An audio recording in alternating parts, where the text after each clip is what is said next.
Hello, welcome to the channel. China is the potential superpower of the future. With the largest population in the world, China is the second largest economy after the United States. It was the greatest power of its region throughout history. It was enriched by trade routes.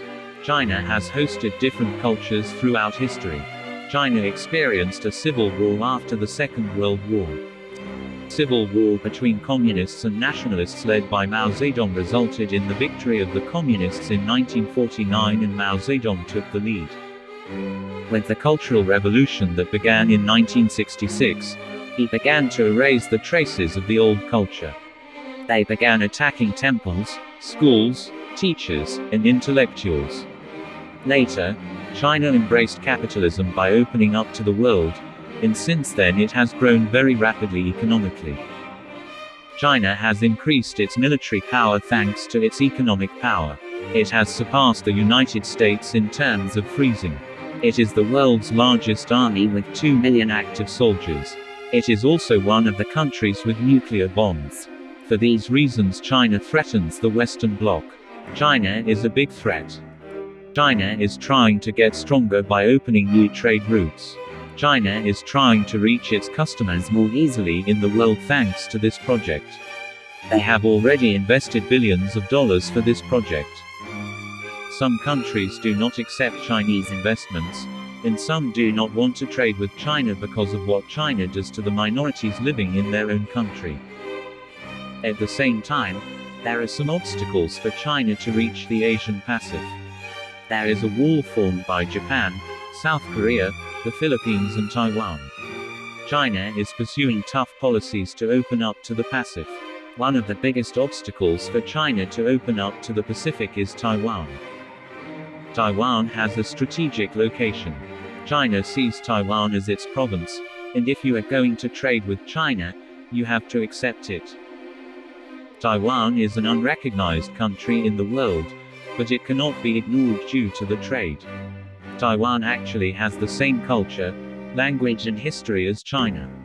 The Spanish tried to settle in the country in the 18th century, but these efforts did not yield any results.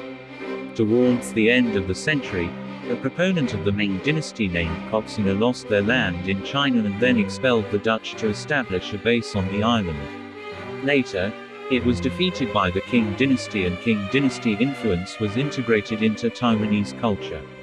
During the China-Japan War, the Japanese Empire conquered the island. The main exports to Japan are rice and sugar. During the Second World War, Japanese imperial education systems were introduced in Taiwan. In addition, Taiwanese served as Japanese soldiers in World War II. When the monarchy collapsed and the republic was declared in China, there was officially only one China. The Chinese Republic was one of the founding countries of the United Nations. But after the communists won the Chinese Civil War, the nationalists fled Taiwan. Mao Zedong, although Taiwan always wanted to have it, America wasn't enough.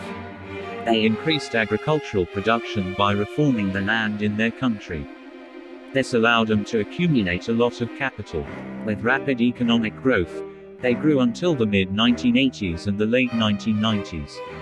From the late 1960s to the present, Taiwan has invested in the semiconductor industry, making it the leading country in technology, as follows. Taiwan is the people with the highest IQ, so they are highly advanced in technology.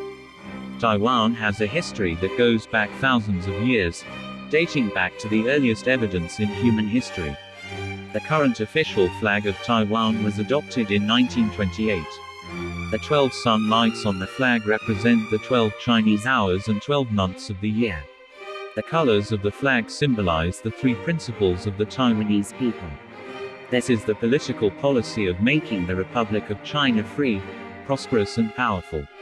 The people of Taiwan stand out for their hard work and intelligence. Everyone in the country is always working hard. Taiwanese kids study hard and have the best math scores in the world. Most people here love to work, so they work over 70 hours a week. In addition, the country with the highest IQ rate in the world is Taiwan. even though Taiwan does not recognize there are trade relations in the world. Because its relations with countries are not recognized, it cannot be done through consulates. Instead, they have Taipei cultural and economic offices. They have an economic ties no matter how much Taiwan is known. Some companies in the USA need technologies that Taiwan produces. At the same time, Taiwan for America is China. Taiwan himself takes military and economic measures against China, but it is impossible to balance China alone. So he cooperates with America. But this cooperation provokes China further. In the event of a war, America could do great damage to China through Taiwan. This is why America is trying to keep Taiwan away from China. The US Navy is always in the region. Taiwan and America have billions of dollars in arms deals. In the past it was simpler to protect Taiwan. China was not as strong as it is now. But now China is a big threat regionally. President Xi Jinping has strengthened China's expansionist policies. Vietnam is experiencing regional problems with South Korea, Japan, the Philippines, Indonesia, Malaysia, especially when Hong Kong lost its freedom due to the political occupation. As advanced as Taiwan is, its army is far less than China. They just don't stand a chance. More recently, China has slowly begun to approach Taiwan. Fighter jets are approaching and violating Taiwan's airspace. Chinese officials say that there is no such limit on these violations, Taiwan is their own. In contrast, America is supporting Taiwan with more ships. Do you think China will invade Taiwan?